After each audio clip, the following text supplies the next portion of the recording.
The Imam speaks about the latter days. And he says that when 313 righteous, pious companions gather together, يَكُونُ كَانَ الَّذِي تُرِيدُونَ. What you want will happen, meaning the 12th Imam, عَجَّلَ اللَّهُ تَعَالَى فَرَجَهُ الشَّرِيفِ, will reappear. So the Imam then says, the problem is with our Shia. The problem is we can't find this 313 people. So the Imam begins to describe the kind of qualities that he wants in the companions of the 12th Imam. I'm skipping most of the hadith, but the last part is what I want to draw your attention to. The guy asks the Imam, how do we find them? Where do we look for these people? The Imam says, الَّذِينَ. Do you know what they're like, these 313 people? الَّذِينَ إِذَا شَهِدُوا لَمْ يُعْرَفُوا. When they give testimony, people are going to say, but who are you again? No one knows who they are. They are the antithesis of famous.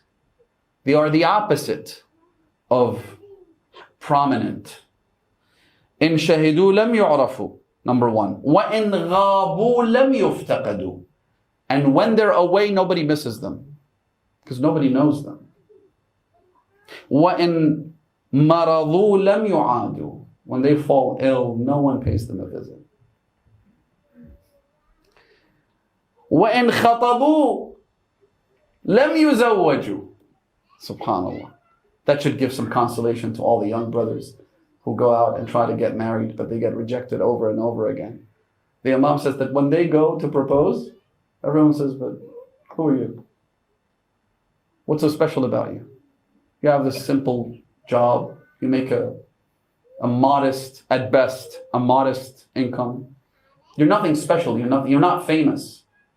You don't have any position of prominence in the community. وَإِنْ خَطَبُوا لَمْ يُزَوَّجُوا. They end up becoming members of that exclusive club.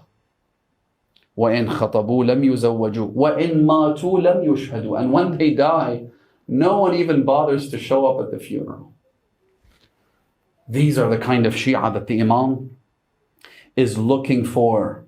Then Imam al-Sadiq alayhi salam, I'll mention this hadith, and then inshallah transition towards the end of the majlis. The Imam says, إِن قَدَرْتَ أَلَّا تُعْرَفْ فَافْعَلْ. If you can actually get to a point where people don't recognize you, do so. Because it means you'd have to step over this egocentric, narcissistic desire of yours. You'd have to avoid so many opportunities of becoming famous, becoming prominent, becoming loved and adored. إن قدرت أن لا تعرف فافعل وما عليك أن يثني عليك الناس وما عليك أن لا يثني عليك الناس وما عليك أن تكون مذموما عند الناس. Who cares if people don't praise you? Who cares if you don't have a social media profile where people send you positive comments and likes and favorites and whatnot over every little thing you do, every little thing you wear? Who cares? وَمَا عَلَيْكَ أَن تَكُونَ مَذْمُومًا. Who cares if people insult you and people think low of you? إِن كُنْتَ مَحْمُودًا عِنْدَ اللَّهِ. If Allah subhanahu wa ta'ala brings you close to Him, then what does it matter what people say? Who cares? Then the Imam said, ثم قال الإمام قال أبي علي بن أبي طالب. My father, Imam al-Sadiq alayhi salam refers to Amir al-Mu'mineen as my father. He says, my father Ali ibn Abi Talib said, لا خير في العيش إلا لرجلين. There is no good in this life except for two people. Number one, رجل يزداد كل يوم خيرا. One who increases their moral worth, who increases their knowledge, who increases their piety. يزداد كل يوم خيرا ورجل يتدارك منيته بالتوبة. And another person who seeks forgiveness for their past sins. That's a good person. But what other people say, what other people comment about you, how does that add to your worth? How does it make you any better? And remember when the Prophet said that it grows hypocrisy in the heart, the love of respect and adoration and love and so forth. The reason for that is because when you enter this mindset and when you try to do things to please other people, and there is a feedback loop. You know what a feedback loop is? You say something funny, people praise you. That praise tingles your narcissistic desire, so it makes you want to do it more. It's just like a drug. It makes you want to be funnier. It makes you a people pleaser.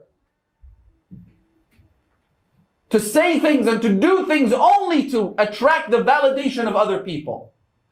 That's what happens. This is what the feedback loop does. This is what this dopamine drug does to you and to your brain, right? When that happens, soon enough, you'll become the biggest hypocrite. Why? Because you will only do the things that make other people validate your actions. You will reveal only the part of you that people love and respect and like. You will cover the bad stuff and only show the good stuff. And even the good stuff are mostly fake now. Because you're stuck in this vortex, in this feedback loop.